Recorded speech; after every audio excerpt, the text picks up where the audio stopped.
کیف تکفرون باللہ وکنتم امواتا، فرمایا تم اللہ تبارک و تعالیٰ کا انکار کیسے کر سکتے ہو؟ تمہارے اوپر تو کبھی ایسا وقت تھا کہ تم موجود ہی نہ تھے، تم مردہ تھے، تم عدم تھے، تمہارا وجود ہی کوئی نہ تھا۔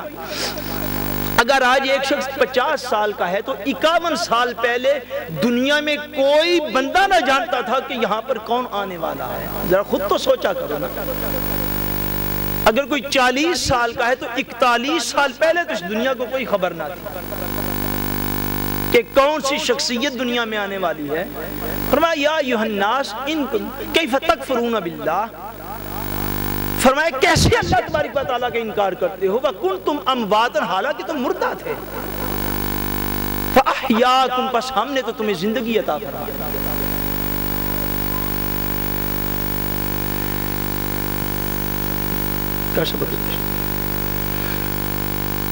فرمایا تم مردہ تھے، ہم نے تمہیں زندگی عطا فرمائی۔ جب اپنے ہونے کو دیکھتے ہو تو کبھی اپنے نہ ہونے کو بھی دیکھا کرو۔ جب شیشے کے سامنے کھڑے ہوتے ہو، اپنے خوبصورت چہرے کو دیکھتے ہو، اپنے ہیئر سٹائل درست کرتے رہتے ہو، اپنے کپڑے دیکھ دیکھ کر خوش ہوتے ہو، تو کبھی یہ بھی سوچو کہ ایک وقت تو ایسا تھا جب تک دنیا میں تھے ہی کوئی نہ۔ اس وقت کو اللہ تبارک و تعالیٰ آنے والی قیامت اور قبر کی دلیل کے طور پر پیش فرما رہا ہے کہ ایک وقت ایسا تھا جب تم موجود ہی نہ تھے، ہم نے تمہیں وجود عطا فرمایا۔ جس طرح ایک وقت ایسا تھا تم موجود نہ تھے تو ہم نے تمہیں وجود دیا، ایک وقت پھر وقت ایسا آ جائے گا کہ جب تم پھر اس دنیا سے چلے جاؤ گے اور پردہ کر جاؤ، پھر تم نہ دنیا میں ہو۔ جس طرح تمہیں پیدائش سے 1 سال پہلے تک کوئی نہ جانتا تھا کہ تم کون ہو، پھر دنیا سے چلے جاؤ گے، پھر ایسا وقت آ جائے گا کہ تمہیں کوئی بھی نہ جانے گا کہ اس دنیا میں کون آیا تھا۔ کسی کو خبر نہ ہوگی کہ یہاں پہ کون کون سے نواب آ کر گزر گئے۔ یہ زمین وہی ہے جو پہلے دن بنائی گئی، بڑے بڑے لوگ یہاں پر گزر گئے، آج ہمیں ان کی خبر نہیں رہی۔ بڑے بڑے لوگ کیا، میں کہتا ہوں کہ ہمارے حال ہو چکے، ہم میں سے شاید یہاں کی جنریشن میں کم لوگ ایسے جن کو اپنے پردادا کی بھی خبر ہو،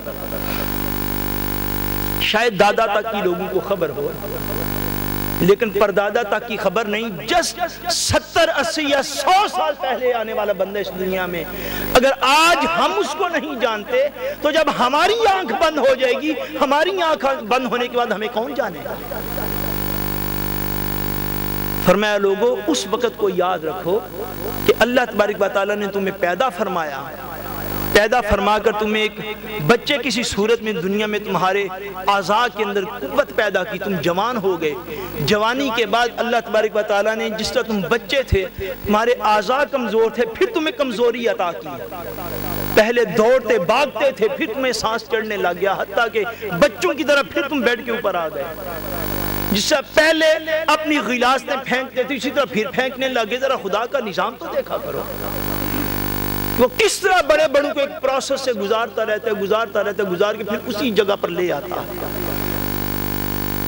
اللہ تبارک و تعالیٰ نے اس ساری سچویشن کے اندر ایک خاص وقت جو ہے انسان کا اس دنیا سے جانے کا، اس کو اللہ تبارک و تعالیٰ نے کئی مواقع پر قرآن مجید میں بیان فرمایا اور اپنی توحید کی دلیل اور انسانوں کے لیے دعوت غور و فکر اس کے اندر رکھی ہے، تاکہ یہ غور و فکر اس لیے ہوتا ہے تاکہ بندہ جو ہے اپنی اصلاح کر سکے، اللہ تبارک و تعالیٰ کی نافرمانی کو چھوڑ سکے، اللہ تبارک و تعالیٰ کی اطاعت کے دائرے میں آ جائے، اس لیے کہ وہ وقت خاص جو اس دنیا سے جانے کا ہے اس کے لیے پلاننگ جو ہے وہ لمبی چوڑی نہیں ہوا کرتی۔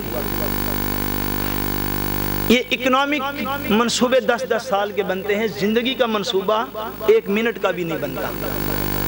جب بندہ جانے لگے تو جاتے ہوئے پتہ بھی نہیں چلتا، اس طرح بندہ مین گانگ دنیا سے چلا جاتا ہے۔ اللہ تبارک و تعالیٰ ایک مقام پر ارشاد فرماتے ہیں قرآن مجید میں، خالق کائنات فرماتے ہیں فَلَوْلَا إِذَا بَلَغَتِ الْحُلْقُومِ، اللہ تبارک و تعالیٰ ارشاد فرماتے ہیں پھر ایسا کیوں نہیں ہوتا کہ جب روح پرواز کرنے کے لیے حلق میں آ پہنچتی ہے تو تم اس کو واپس کیوں نہیں لوٹا لیتے؟ اللہ تبارک و تعالیٰ اپنی حکمت اور قدرت ایک ایک لفظ کے ساتھ انسانوں کے سامنے واضح فرما رہا ہے۔ اور یاد رکھ لیجئے گا کہ اصلاح کے لیے لمبے سالوں کی ضرورت نہیں ہوتی۔ اصلاح ہونی ہو تو اللہ تبارک و تعالیٰ کا قرآن اور ترجمہ میں پیش کر رہا ہوں، اصلاح کے لیے لمبے پروگرام نہیں بنایا کرتے ہیں۔ حضرت مولا علی المرتضیٰ سب علی رضی اللہ تعالی عنہ، آپ نے غالباً آپ کے ارشاد آپ نے فرمایا کہ شیطان کا سب سے بڑا فریب جو انسان پر ہے وہ لمبی زندگی کی آرزو دے دینا۔ سب سے بڑا فریب انسان پر اسے لمبی زندگی کی آرزو دے دینا ہے کہ نہیں ابھی تو میرے تو بڑے سال ہیں۔ انسان کسی کو کندھا دے کر قبرستان بھی جا رہا ہو پھر بھی یہ کہتا نہیں میرے تو ابھی بڑے سال ہیں۔ اللہ پاک فرماتا فَلَوْلَا إِذَا بَلَغَتِ الْحُلْقُومَ، فرمایا کہ جب روح پرواز کرنے کے لیے نکلنے کے لیے تمہارے حلق میں آ پہنچتی ہے۔ حضور نبی کریم صلی اللہ علیہ وسلم کے ایک ارشاد پاک ہے، حضور نے فرمایا کہ روح جو ہے وہ گراد بھی سٹیپ بائی سٹیپ درجہ بدرجہ جو ہے وہ نکالی جاتی ہے۔ علماء اولیاء نے فرمایا کہ روح کا نکلنا جو ہے وہ قدموں سے شروع کیا جاتا ہے۔ کیا؟ پاؤں کے ناخنوں سے روح کا نکلنا جو ہے وہ شروع کیا جاتا ہے۔ اور اللہ تبارک و تعالیٰ نے اس مقام پر بھی حلق کا ذکر فرمایا، یعنی بالکل جب نکلنے کے آخری سٹیج پر آ پہنچتی ہے۔ فرمایا فَلَوْلَا إِذَا بَلَغَتِ الْحُلْقُومَ، پھر کیوں نہیں جب روح حلق تک آ جاتی ہے۔ وَأَنْتُمْ حِينَئِذٍ تَنْظُرُونَ، اور فرمایا تم سارے اس وقت بس دیکھتے ہی رہ جاتے ہیں۔ عزیز و اقربا پاس بیٹھے ہوتے ہیں، وہ سارے منظر جو ہیں وہ دیکھ رہے ہوتے ہیں۔ فرمایا وَنَحْنُ أَقْرَبُ إِلَيْهِ مِنْكُمْ وَلَكِنْ لَا تُبْصِرُونَ، فرمایا اور ہم اس مرنے والے کے تمہاری نسبت ہم زیادہ قریب ہوتے ہیں، وَلَكِنْ لَا تُبْصِرُونَ، مگر تم ہمیں دیکھ نہیں سکتے۔ فرمایا یوں چارپائی پڑی ہے، بندے کی روح جو ہے وہ پرواز کر رہی ہے، باپ بھی پاس بیٹھا ہے، بھائی بھی پاس بیٹھا ہے، بہن بھی پاس بیٹھی ہے، بیوی بھی پاس بیٹھی ہے، اولاد بھی پاس بیٹھی ہے۔ فرمایا جتنے قریب تم ہوتے ہو نا اس کے، نحن اقرب الیہ منکم، ہم اس سے بھی زیادہ اس کے قریب ہوتے ہیں، ولکن لا تبصرون، مگر تم ہمیں دیکھ نہیں سکتے۔ فرمایا کبھی ہمارے بھی تو قرب کو سمجھو، ہم بندے کے کتنا قریب ہوتے ہیں،